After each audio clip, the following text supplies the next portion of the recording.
Hi everyone! Welcome back again to my channel. So for today's video mga kalingap, so syempre magbigay lang tayo ng reaction video sa ating nakita sa sweetness ng EDC mga kalingap.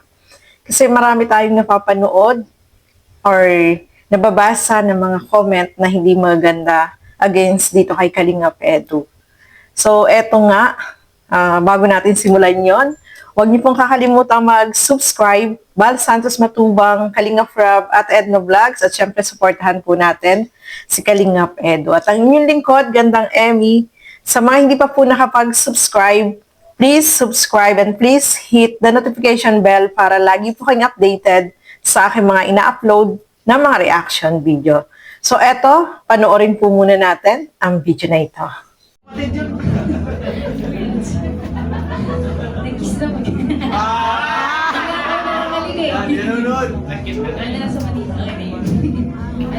Syempre, gusto ko po na mag-thank you kay Lord sa opportunity ito. Ano po ako sa Kalingap, nagpunta ko ng Kalingap. And then, gusto ko mag-thank you sa lahat po ng sponsors na sumusuporta po sa amin. Kay Kuya Rob, kay Kuya Val Santos Magubang, kay Ella Vlogs, kay Ate Ja, and sa lahat ng partners, kay Kuya Ray, kay Kuya JJ, kay Dr. Love, kay Dr. Love, and kay Mrs. Love po. And sa mga Marites po. Thank you so much po sa inyong lahat sa suporta po sa EDC. Yan sa'yo. Pwede bang I love you na lang?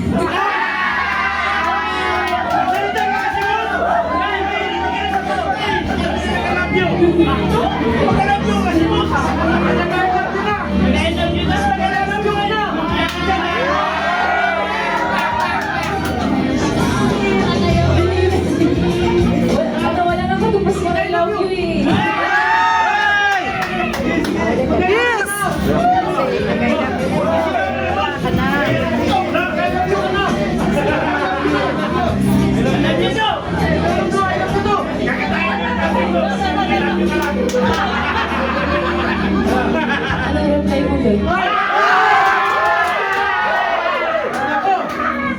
Alam nito!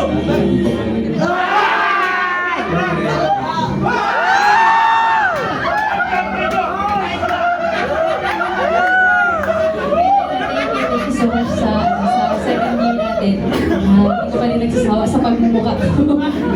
Thank you so much sa walang sawang pag-intindi sa ugali. Sana mas maging matatag pa tayo.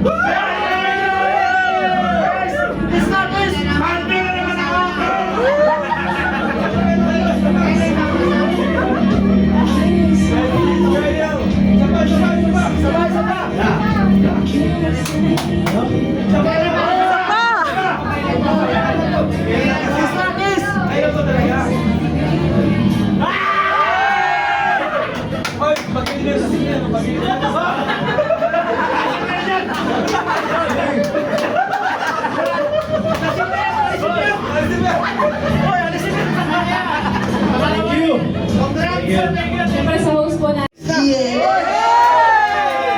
Parang bitin. Sabay kiss. Sabay mo yung hand mo kasamang... Kiss.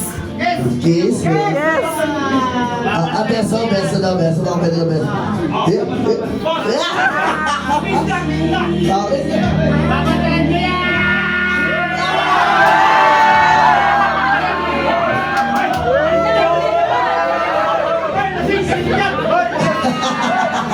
So, eto na nga, no, mga kasukay, mga kalingap. Grabe. Kung makikita nyo ng personal at mamimit nyo ng personal itong si Beyonce at si Kalingap Edu, ay sobrang kikiligin kayo at sobrang masaya sa feeling, no, mga kalingap. Kasi iba po talaga yung makikita mo sila ng personal, na makita mo sila na sobrang sweet, yung sobra yung kulitan nila, na sobrang matutuwa ka. At saka, para silang mga artista, no, mga kalingap. Ang ganda ni Beyonce at si Kalingap Edu talaga. Bagay na bagay po sila. Gwapo si Kalingap Edu. Hindi magkalayo yung kanilang edad. Kung makikita mo ng personal, hindi mo mapapansin na medyo may agwat yung kanilang edad, pero hindi po halata, no, mga kalingap. So, napanood natin sa video, syempre, nandoon tayo nung time na second anniversary nila nung December, no, mga kalingap, before yung Kalingap Ball, noong December 28. So, talagang hindi na namin naasahan na makakapunta kami, syempre, kasi yung time, ay anong oras na kami dumating ng Dait nung time na yon. Pero nakahabol pa rin kami kasi pinapunta kami doon ni Kuya Val, no, mga kalingap. So, sobrang masaya kami kasi yung time na yon, yung pagdating namin ay yung fireworks, yung naabutan namin, mga kalingap.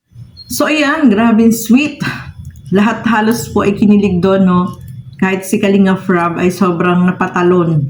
Kasi nandoon kami, nandoon ako, kitang-kita ko yung mga reaction nila, yung sobrang kinilig sila, talagang basta masaya, no, mga kalingap. Kaya talagang sulit na sulit yung pagpunta namin na nakarating po kami sa second year anniversary ng EDSI. At syempre, alam naman natin, hindi nawawala yung mga bashing. Bakit kaya, no, mga kalingap? Sa tingin nyo po, bakit kaya may mga taong sobrang mambas dito kay Kalingap Edu? Hindi nawawala yung bashing, no?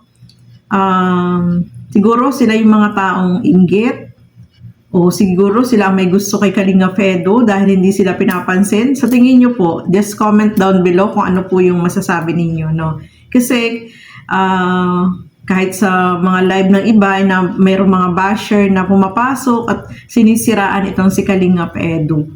Sa tingin ko, yung mga tao na ganun ay walang magawa sa buhay. Puro negatibo yung nakikita nila.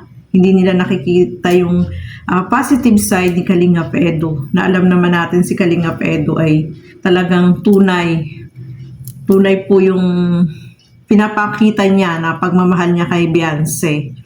Sobrang masaya nga po silang tingnan, yung kulitan nilang dalawa, yung asaran. Matutuwa ka sa kanila pag nakita nyo sila ng personal na magkasama. Kasi talagang ano sila, yung close na close po sila sa isa't isa. Yun yung napapansin ko palagi sa kanila na talagang close sila. At yung mga basher na yan, na kung ano-ano yung nakikita na hindi naman nila kilala ng personal, si Kalingap Edu, hindi naman nila nakakasama, di ba? So yung mga taong ganun, makapambas lang, may masabing negatibo, ay siguro naiinggit, no, mga kalingap. Kaya wala silang magandang comment na kino-comment kada may mga nagla-live or sa mga comment section. Kaya nakakaano lang, no? Mainis ka lang, maasar ka lang sa kanila kasi hindi naman nila totally kilala itong si Kalingap Edu at si Beyonce, no, mga kalingap. Nung nakapunta nga po kami dun sa bahay nila Beyonce, yung mama ni Beyonce talaga is talagang ano sila, yung ano niya kay Kalingap Edu ay sobrang talagang humahanga siya kay Kalingap Edu kasi talagang napakabait ni Kalingap Edu. Napakagalang, nirerespeto niya si Beyonce. Yun ang maganda doon, no, mga kalingap. Na talagang pagrespeto yung pinapakita niya dito kay Beyonce. At nakikita naman po natin sa dalawa na talagang yung closeness nila ay nandiyan. Kaya sa mga nambabas dyan, especially kay Kalingap Edu, nako, tumigil na po kayo. Kasi siguro ano lang kayo dyan, kulang sa pansin, no, mga kalingap. So, nung anniversary ng EDSI, sobrang masaya po ako. Kasi, di ba mayroon ding ano, yung nagtanong kung kailan yung birthday ni Beyonce. Nasagot ko rin yun at meron ding prize yun, no, di ba? So, nakakatuwa, no, mga kalingap. Sobrang kapag umattend ka sa mga ganon, is talagang mag-enjoy ka, masaya ka, na nakikita sila na talagang super close at ang sweet nilang dalawa, mga kalingap. So, ayan po, no, maraming salamat sa inyong walang sawang panonood at pagsuporta dito sa aking mga ginagawang reaction video. Siyempre, suportahan po natin Bal Santos Matubang, Kalingap Frab, at Edna Vlogs at Kalingap Edu. At ang inyong lingkod, Gandang Emmy. Sa mga hindi pa po nakapag-subscribe, please subscribe and please hit the notification bell para lagi po kayong updated sa aking mga ina-upload na mga reaction video. So hanggang dito na lamang po muna. Keep safe everyone. Thank you for watching. Mabuhay po tayong lahat. Bye-bye!